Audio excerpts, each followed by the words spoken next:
Every movie, of course, needs a cast and crew to get the thing shot and in the can. But a film only truly comes to life in the editing room, when decisions are made which can make or break it. The sheer number of possibilities open to filmmakers and their editors means that talented artists can come up with creative solutions to post-production issues, perhaps even saving their entire movie in the process. There's surely no horror quite like getting into the edit and realizing a promising script fundamentally doesn't work as shot. But with some inspired editorial wizardry, these directors managed to find a pathway through the darkness.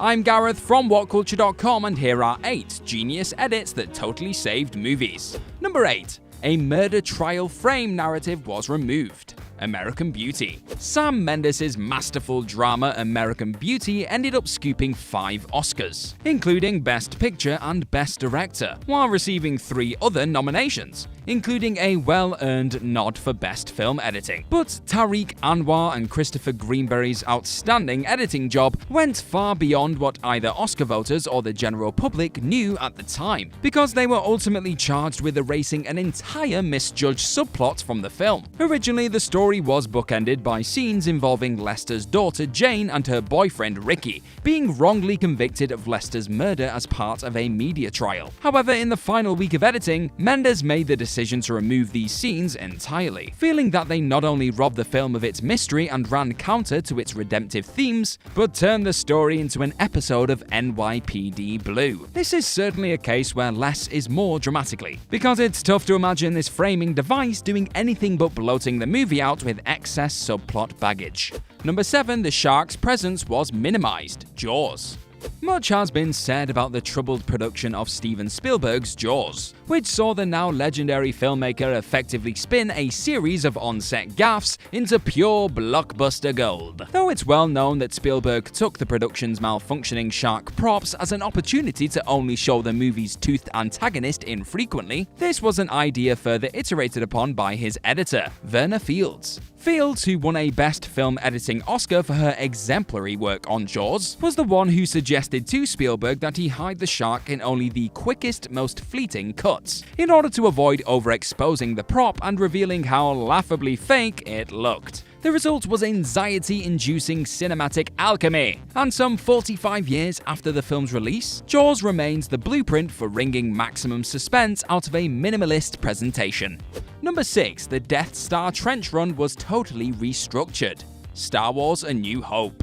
By all accounts, principal photography on the original Star Wars was anything but smooth, and George Lucas's roughshod shoot was ultimately painstakingly sculpted into shape by a team of 3 editors: Paul Hirsch, Marsha Lucas, and Richard Chew, who scooped Best Film Editing Oscars for their editing magic. Though the trio made countless adjustments to Lucas's scripted arrangements of events, by far their most impressive contributions were in comprehensively rebuilding the climactic Death Star trench run with Lucas's existing footage. The entire idea that the Death Star was about to destroy the rebel base on Yavin 4 was constructed entirely through clever editing and off-screen voiceover dialogue added during post-production. In Marsha Lucas's own words, it was all editorially manufactured, and without it, A New Hope's climax would have been a slack, tension-free bore.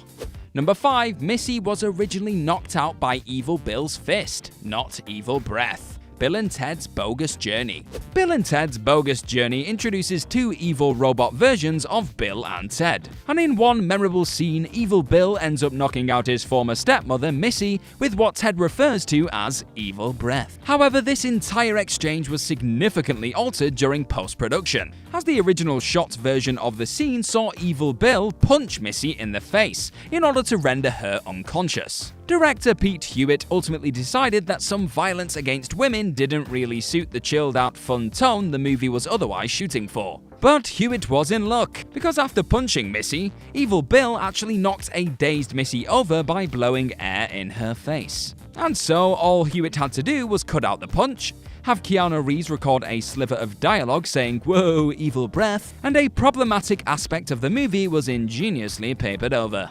Number 4. An accidental reference to JFK's assassination was eliminated by dubbing. Dr. Strangelove.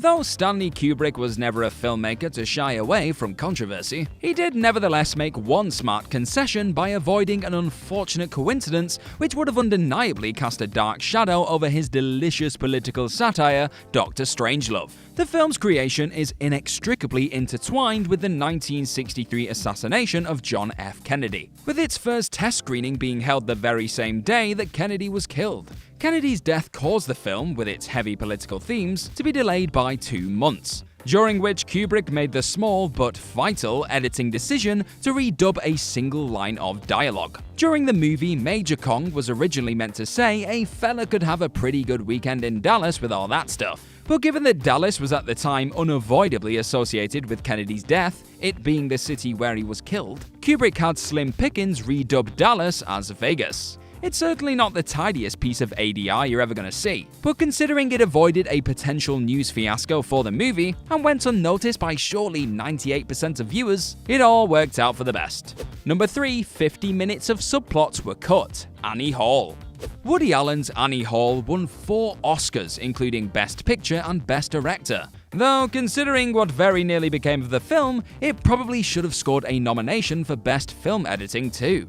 Though the final cut of the movie clocks in at a svelte 93 minutes, Allen's first pass was a 2.5-hour epic dramedy, with a portentous original title to match, Anhedonia, which pretty much means the inability to feel pleasure in normally pleasurable activities. Yep. The original form of the movie included a substantial murder mystery subplot, and numerous surreal sequences which editor Ralph Rosenblum ripped out of the film almost entirely. Of Rosenblum's work, co-writer Marshall Brickman said, "I didn't realize to what extent you could take a cut of 2.5 hours that is like an albatross running down the beach trying to achieve airspeed and try to turn it into a hawk." While there's no denying the wisdom of streamlining the movie to focus on Alvy and Annie, it's still a damn shame the near hour of missing material hasn't ever surfaced. Number 2, alien dialogue was redubbed and re-subtitled to change the plot. Men in Black.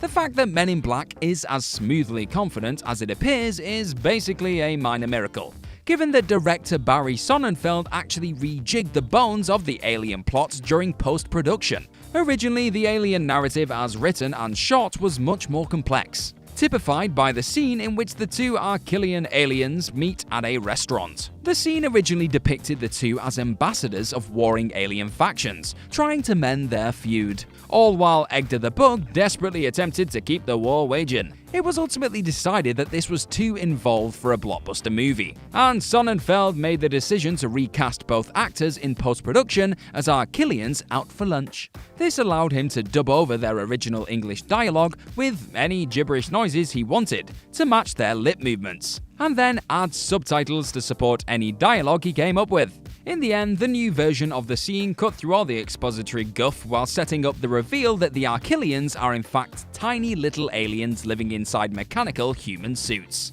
Number 1, non-linear editing fixed the narrative flow. The Limey. Steven Soderbergh's 1999 crime film, The Limey, may have received rave reviews from critics, but it remains one of the greatest artistic challenges of the director's career, and is basically the textbook example of a movie that was saved in the edit. The film has been widely celebrated for its radically non-linear editing style, which incorporates non-chronological images and sound throughout to explore the nature of memory. However, this was a decision made only in post-production by Soderbergh and his editor Sarah Flack. The film was originally assembled as a conventionally structured narrative which, in Soderbergh's own words, didn't work at all. He said, "It wasn't written to be edited non-linear, and it became apparent pretty quickly after we screened a linear version of the movie that was not gonna float. This thing needed to just be rebuilt from scratch." Soderbergh and Flack then got to work reconceptualizing the entire film in the editing room, cross-cutting between scenes in a deeply experimental fashion, and one which ultimately saved the film from a likely critical excoriation.